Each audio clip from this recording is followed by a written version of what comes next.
City Parks რო ებრძოდნენ თუ გახსოვთ 10 ლარიანი ჯარიმა რო ქონდა მანქანებზე 10 ლარს რო ახევდა არასწორი დაპარკინგების გამო მძღოლებს და არც ერთი პარკინგი რო არ გაუკეთებია თვითონ ანუ უბრალოდ გზაზე რომ მანქანა ქონდა დაყენებული სანაპიროზე ადამიანს ამის გამო აჯარებდა 10 ლარით და რამდენი გინება იყო მახსოვს City Park-ის რამდენი საჩივარი და მთელი ამბავი და ახლა ხო გაახუთმაგეს 50 ლარია ის 10 ლარიანი ჯარიმა და ხალხს თითქოს მიავიწყდა ეს მე ეს ვიშლის მაგალითად ყველაზე მეტ ნერვებს.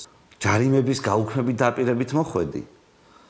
City Park-ი რაღაცა მად რა ქვია, ეშმაკისეულ ორგანიზაციად ყავდა გამოცხადებული. ამბობდი რომ ის რაღაცა წილში ზის უგულავასთან ვიღაცასთან შენ თვითონ მოხვედი და 5 City Park-ი მოიყვანე. ანუ City Park სახელი გადაარქვი და მისი ჯარიმების ოდენობა გაახუთმაგე. ზოგადად მე მგონი ბევრი მიზეზი შეიძლება არსებობდეს იმისთვის რომ ქალაქის არსებულ მოწყობას მხარი არ დაუჭიროს ადამიანმა.